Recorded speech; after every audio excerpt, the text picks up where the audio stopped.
नमस्कार, शाम के 7:30 बज चुके हैं। आप देख रहे हैं आज तक। आपके साथ मैं हूं चित्रा त्रिपाठी। हिंदुस्तान का नया दम, दुश्मन होगा अब बेदम।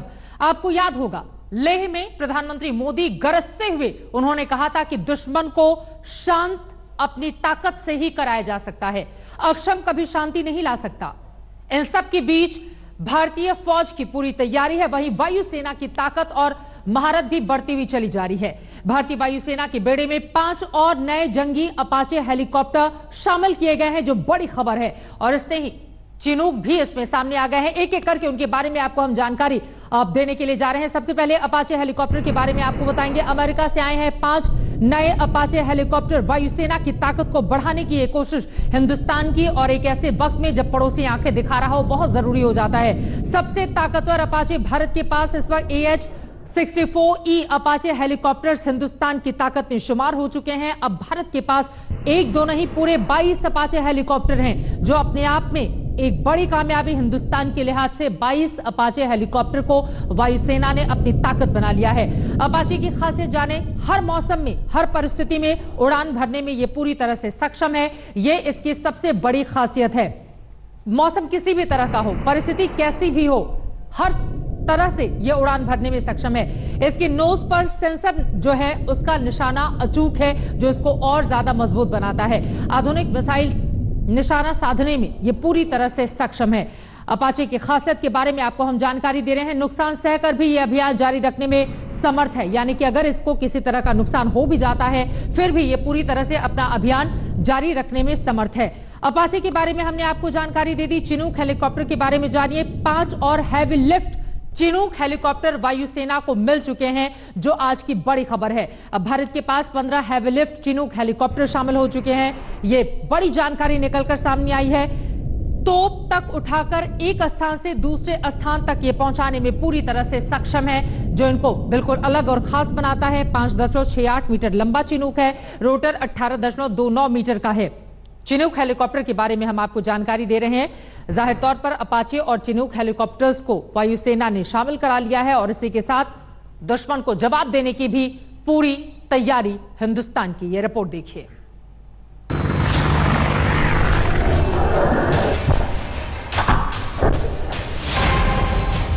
आ गई दुश्मनों के काल की पूरी खेप।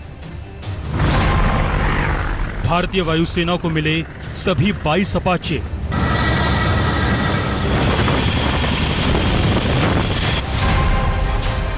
पंद्रह चिनूक से लैस हुई वायुसेना। 5 चिनूक की आखिरी खेप आने से सशक्त हुई सेना।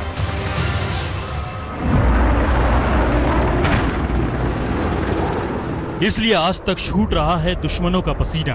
दुनिया के सबसे अत्याधुनिक जंगी हेलीकॉप्टर अपाचे के लिए क्या डील थी, कब आखिरी खेप आई है और कहां इसकी तैनाती हुई है, इसके बारे में आपको बताएंगे। मगर इससे पहले बताते चलें कि 22 में से 17 अपाचे हेलीकॉप्टर पहले ही भारत के पास थे। इनके पराक्रम ने चीन के दांत खट्टे किए हैं।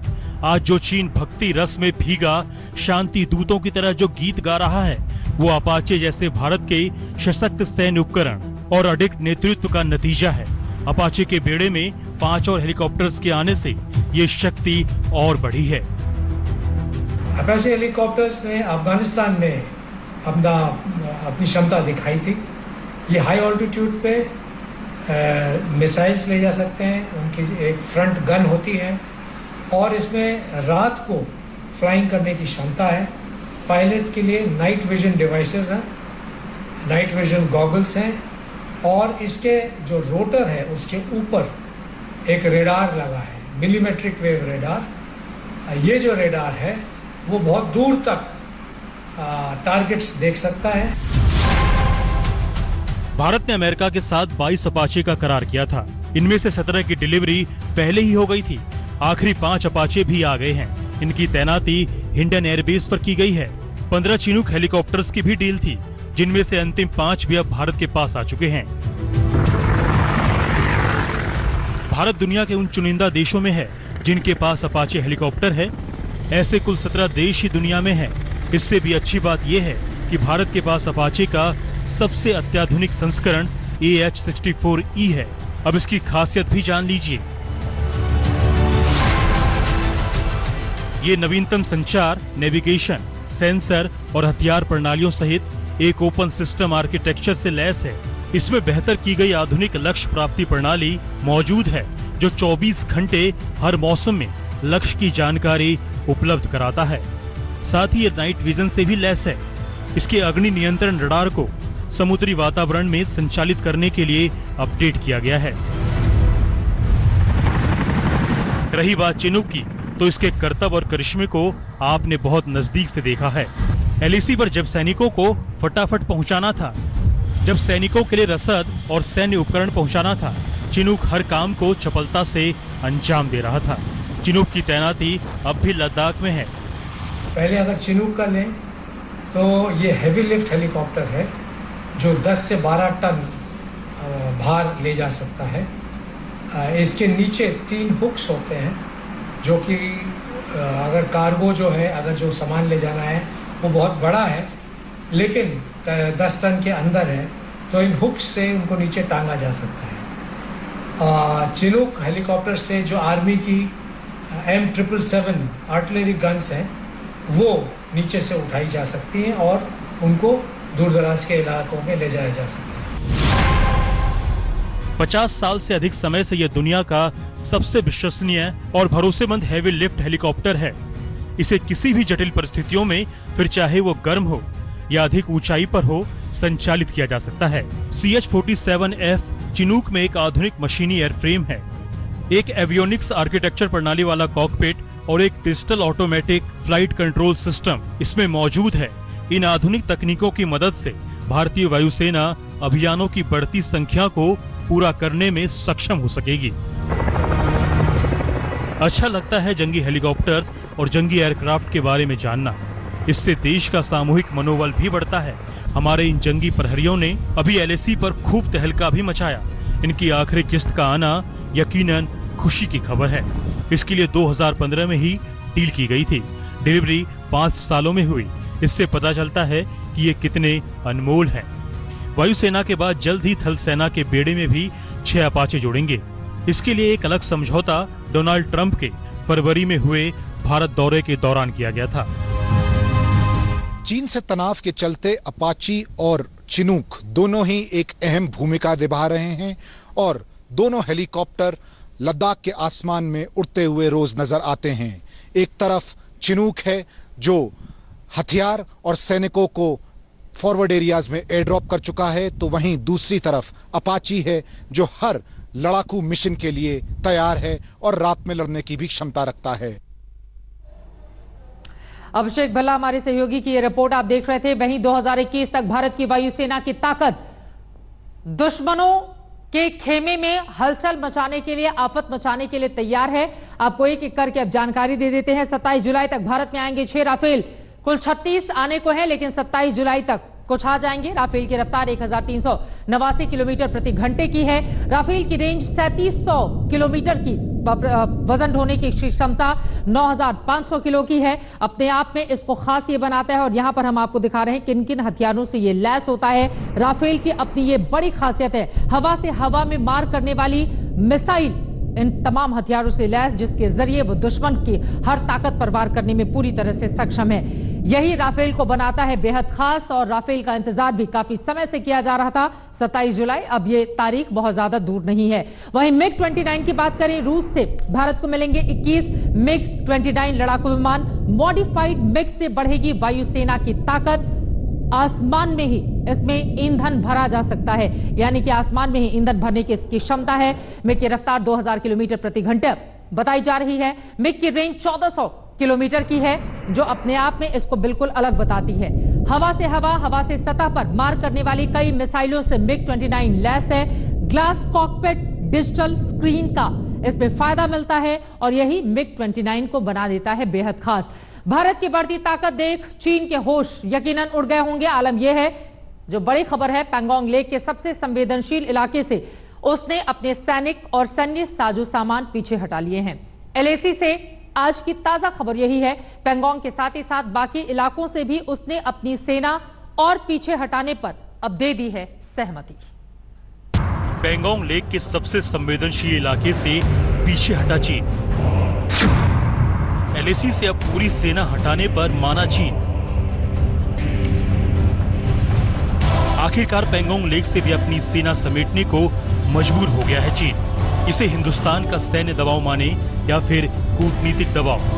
LAC से ताजा खबर यही है कि लद्दाख के सबसे संवेदनशील इलाके से चीनी सेना तेजी से बोरिया बिस्तर समेटकर पीछे हट रही है। पैंगोंग लेक का ये वही इलाका है जहां 5 मई को वो आधमके थे और इस खूबसूरत लेक पर उसकी चालाक नीयत पिछले 2 महीने से कोहराम मचाए हुए थी।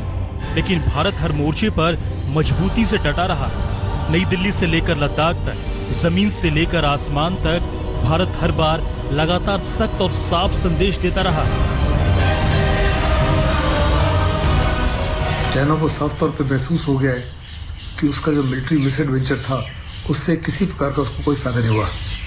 मिलिटरीली दुनिया भर में चाइना स्ट्रेच है, एक्सपोज हो गया है और हिंदुस्तान ने अपना दम दिखा दिया है।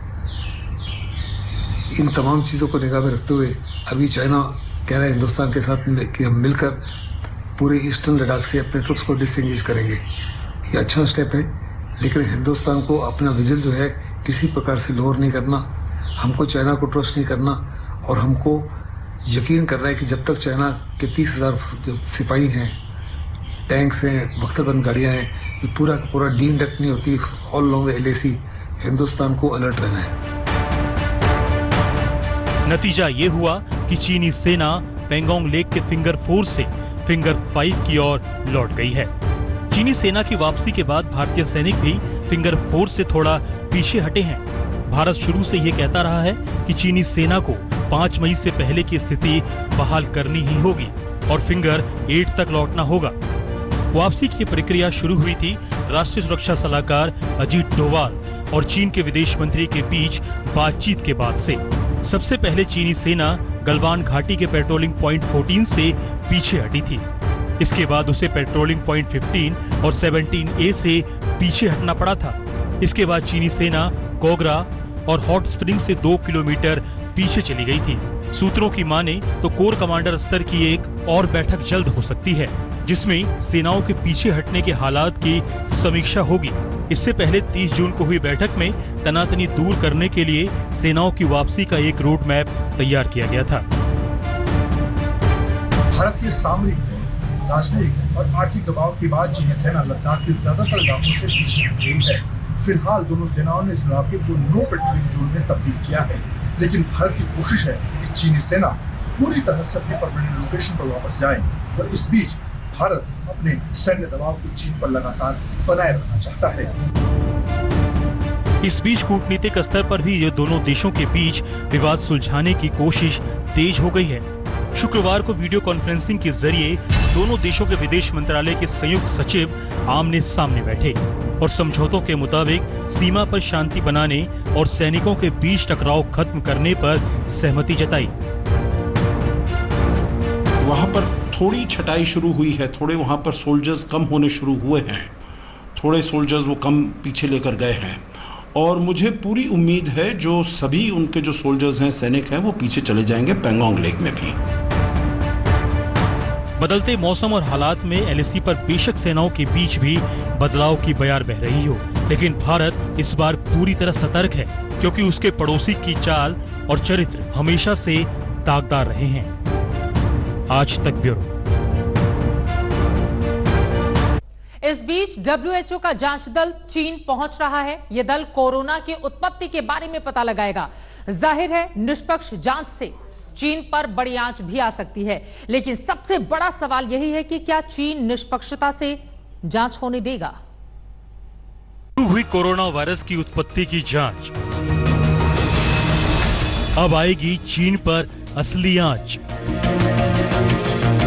अब से चंद घंटों में WHO का जांच दल चीन के वुहान शहर पहुंच रहा है। वही वुहान जहां से निकले कोरोना वायरस ने पूरी दुनिया को त्राहिमाम करा दिया। तो क्या अब त्राहिमाम करने की बारी चीन की है? क्या पता लग जाएगा कि चीन ने कैसे बांटा दुनिया में कोरोना वायरस? सबसे पहले तो आपको बताते चलें कि WHO के जांच दल में किस तरह के विशेषज्ञ हैं।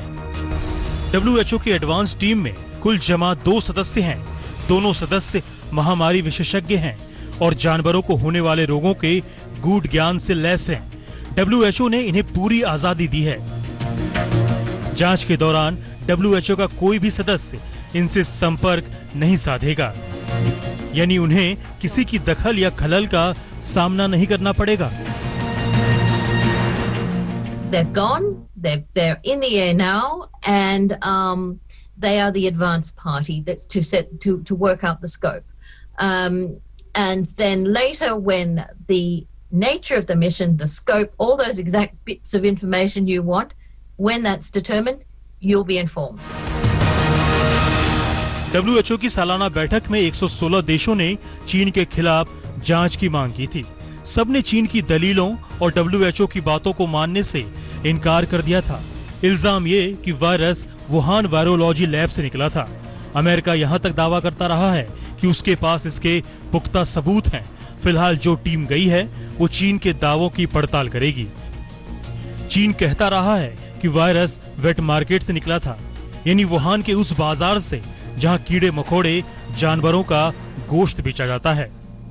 One of the big issues that everybody's interested in, and of course that's why we send an animal health expert, is to look at whether or not it jumped from species to a human, and what species it jumped from. We know it's very, very similar to the virus in the bat, but did it go through an intermediate species? So this is a question we all need answered. पता नहीं इस जांच को कितना निष्पक्ष मानेगी दुनिया, क्योंकि यहाँ भी एक पेच है। जांच दल चीन के विशेषज्ञों के साथ मिलकर काम करेंगे, सैंपल इकट्ठे करेंगे, यानी इस जांच से आज का खतरा जितना चीन पर है उतना ही WHO की सेहत पर भी। आज तक ब्यूरो। तो लगातार आप देख रहे हैं किस तरह से भारतीय वायुसेना अपनी ताकत बढ़ाती हुई चली जा रही है। आन बान शान से है हिंदुस्तान की, और उसी की बड़ी तस्वीर हम आपको दिखा रहे थे अपनी पेशकश में। एक छोटे से ब्रेक के बाद हम फौरन लौटेंगे। आप देखते रहिए आज तक। नमस्कार, मैं हूं अंजना ओम कश्यप। हमें उम्मीद है ये वीडियो आपको पसंद आया होगा। लेटेस्ट खबरों के लिए यूं ही देखते रहिए आज तक, और इस वीडियो के पसंद आने पर लाइक, शेयर एंड सब्सक्राइब करना ना भूलें।